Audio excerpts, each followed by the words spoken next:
want to read a quote to you by Albert Einstein to start off my presentation. So Albert Einstein says, "Everything is energy, and that's all there is to it.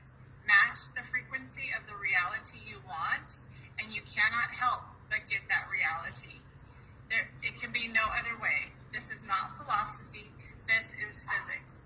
So Feng Shui is a 5,000-year-old art and science that I was introduced to in 2006. And when we had our Feng Shui master come to our small 2-bedroom, 2-bath apartment, she turned our life around 180 degrees for the better. And after that happened, I told Bruce and I said, I have to learn how to do this because I have to help people the way that she has helped our life. And so in 2006, I started my journey and have been a student and a teacher and a consultant ever since, and I just love it. So I have a couple people on the call that have had their house Feng Shui. So I would like to invite Hillary on to just give some information about her experience with Feng Shui with me. Hi. So yeah, I think it was just over a year ago now that I did the Feng Shui consulting with Dawn, and then I redid it this year because new year, new energies, and my goal was to increase my happiness, reduce my anxiety, find a partner, grow my business, continue to travel. And yeah, so last year I traveled or did something 70 days. My business is currently flourishing. I don't even think she knows this yet, but I did meet somebody that's very special to me right now. So there's also that. But yeah, so I mean, obviously I feel like I played a part in it, but I really believe like the energy in my space changed and like it was just pivotal in the growth that I've made. And I feel it. Like I feel like with everything that's going on, I feel so fortunate that I went through the process with her because I really think like what I did before the pandemic has helped me manage through this pandemic because she said it was going to be a rough year and she prepared my house for it. Thank you, Hillary, and congratulations on meeting somebody. I want to hear more after the call, okay? Oh, I'm so happy for you. Okay, so if you want to know a little bit about my personal life, so Bruce and I have been together for 19 years. We have one fur baby. His name is Aslan, and I have 3 godchildren. One is 19, and the other 2 are 7. So that's what lights up my life, and then to be able to Feng Shui and help people. Okay, so a little bit about Feng Shui. Your outlets on the wall that you plug things into, you look at that outlet and you don't see the energy, right? You don't see the electricity, but you plug something in and you turn it on and then there it is, right? Wind. When we have wind blowing, you don't see the wind, but you feel the wind and you see the trees moving, things like that, right? So that's Feng Shui. So when I practice Feng Shui with my clients, there's many levels. I use 8 levels of Feng Shui to help optimize your space. So I'm going to share my screen with you right now to show you how Feng Shui can help you in your business. So fingers crossed that this works. Dawn, just before you do that, you're at 4 minutes, right? Okay, cool. Awesome. Okay, so Cindy, I can only see you now that I've shared my screen. Can you see my share screen? Oh, now I see Mary. Okay, so Mary, okay, good. So please, you girls, if I break up or something, let me know. But I'm showing you this floor plan of this customer that I had. And can you see my house, Mary? Okay, good. Okay, great. Thank you. So this right here is their garage, and that is not living space. So that is not part of the Bagua. So what I'm going to talk about is this client's office. So this is their entryway. Okay, kitchen, bedroom, spare bedroom, spare bedroom. Okay. So, like most of us, we have offices at home. Okay. This client has used both offices, both bedrooms, sorry, as offices, one for herself and one for her husband. The unseen energy, which is called low shoe flying stars, in this house has good areas and not so good areas. So, fortunately, this client has her office in this space. Her husband has his office and space, but he does not spend much time there. And the reason that is a plus is because the energy in this office is very challenging. So when she told me that he only spends like 2 hours a week in there, that was perfect. Here is the situation about her working at home from this office. So it's a very beautiful house. Mary, can you still hear me? Mary? Okay. It's a very beautiful house, and there's lots of greenery. So this is a window right here.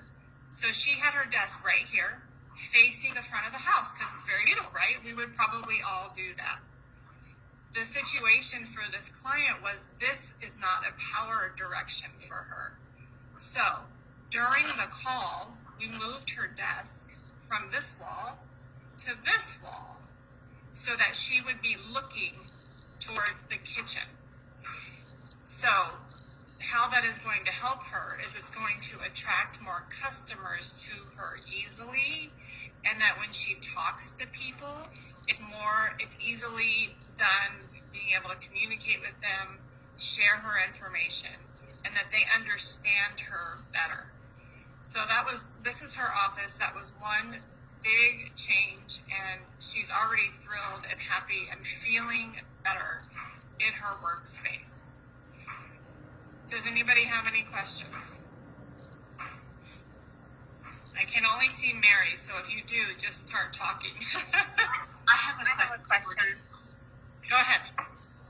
Why would you move her desk? What did you change with that?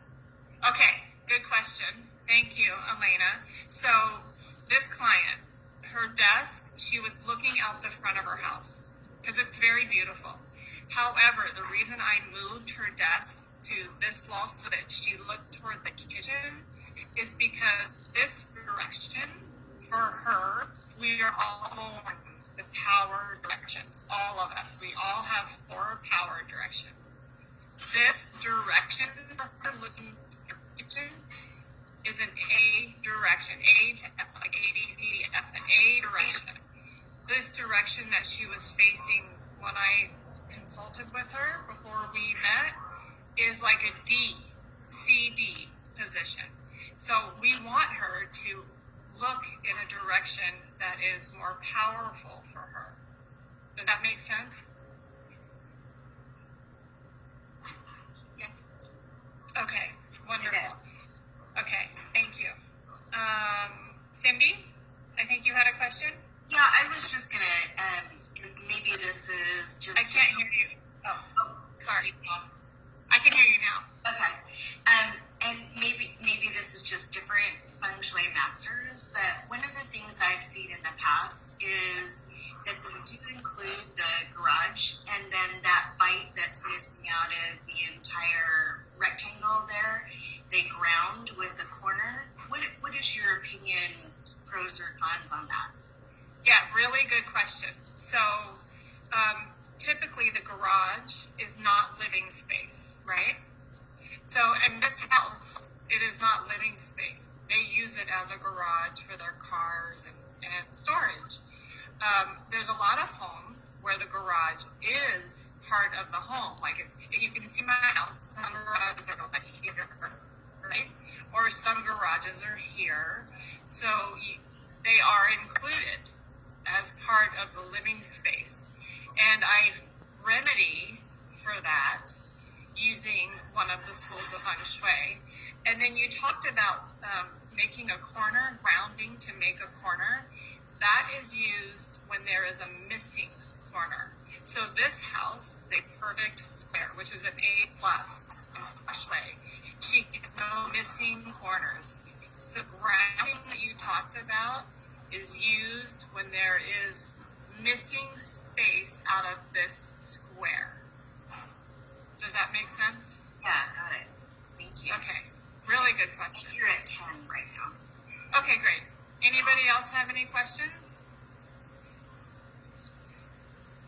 Okay, so I'm going to stop sharing my screen. Okay, I'm back. Hi, ladies. Can you hear me? Okay. Yes. What about sleeping space? You know, like Really? That's a great question. bed direction or Yep. That's huge. Right, Hillary? Yes. Right, Melissa? Yes. So the sleeping position is very important. Where your headboard is very important. So that's the other thing that we address, that I address, is I make sure that your headboard is on the wall to support you and your husband. So that's why walking through the house, my consults take about 3 hours.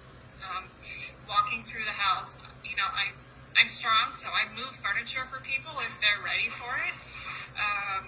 So we do move furniture, right, Hillary? It was fun. So that's a really good question. The bed position is huge. The front door is huge. That part of your house, the middle of your house, is very important.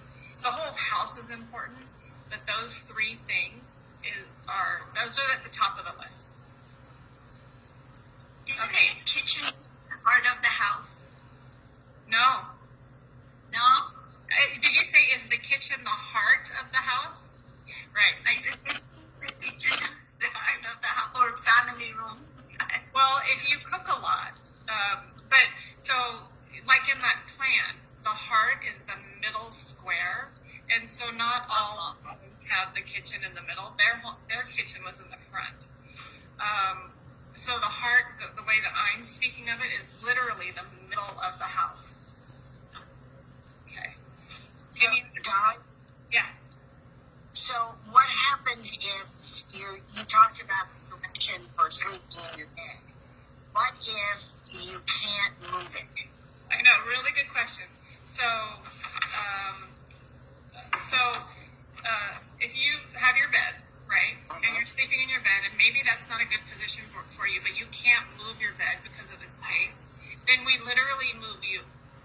So you would sleep at an angle, or, for example, sometimes when I travel, the headboard is on a not good wall. So I literally flip and sleep at the foot of the bed. Right? So you just move yourself in the bed. So in other words, you might have to sleep sideways in your bed. Exactly. So what happens in the middle of the night if you don't know what you're doing? Well, hopefully you sleep so good that you'll be totally aware of it. And Okay, thanks. okay. Any other questions? Yes, please. I have a question. Okay, I'm listening. So by the way, that space that you helped me with that fell through, the city didn't approve me. Okay. So now I look at other places, and sometimes I see a glass door facing a window. Is that a good feng shui? Like how the energy flows in this space? That depends on what's in front of the glass door. Is it a long hallway? You know? It's like a I way. see it to let you Okay. know. And I think that if you didn't get that space, that was the universe looking after you. And a more perfect space is coming. Because with a building like that, can I share about that building? Of course, yeah. Okay. Elena called me on Monday because she's moving her office. So she called me on Monday about this space, and she gave me 2 options, and I helped her and told her which one to take. And she just, as she shared with us right now, that she didn't get it. Here's the challenge with that building is that it has underground parking. when you have underground parking, the stability, construction is good, but from a feng shui perspective, the stability is less stable because there's a hole, for the parking underneath it. So my guess, Elena, is there is a lot of turnover in that building because of the stability. We need a strong foundation, right? You don't want to build a house in sand. You want to have a strong foundation. I hope that makes sense. Oh, absolutely. What? Absolutely. Okay. Okay, so that brings a question. Sorry, Mary, were you going to ask? No, go ahead, after you. Okay, I live in a mobile home, and my home isn't on the ground. It's on supports. Right. So how would that, since it's not a stable foundation, how does that work? I've been to your house, and your house is like a regular house. You have support because you're on supports, and you're not that high off the ground either. No. Okay? So you're totally fine. Like, I'm talking this building had, I don't know if they had 1 or 2 levels underground for parking. That's a big hole for Okay. the building. So you're totally fine. That's a good question. Mary? Oh, did Mary? I see a lot of apartment complexes are built this way. A lot of offices, doctor offices, medical offices, they have, when you get in, you go under and park and then go up. Yeah. So, A lot of, especially recently, because they want to use the best out of the, space. right. They have like 2-story down and they go up. Right. Yes, and that is true. They're trying to optimize their space, and the people. Okay, so the people that are on that first floor, right above the open space, I would bet you money that there's a lot of turnover. So the higher up in the building is better. Yeah. Good questions. Hey Don, another question. So in the layout that you have, that is only the 9 squares. So the heart of the house or the office is literally the one in the middle. Yeah. So I'm going to share my screen again. You guys see the screen up, Pat? Do you see the? Okay. The heart of this house. Do you see my mouse? Is right here. Yes. This is the heart. This is the middle of their house. So the idea is to spend more time there. No, actually, for this customer, no, because the energy in the heart isn't that great. The unseen energy of this person's house in the heart wasn't that great. So no, I told her don't spend a lot of time there. Okay. Just because it's the heart doesn't mean it's positive energy.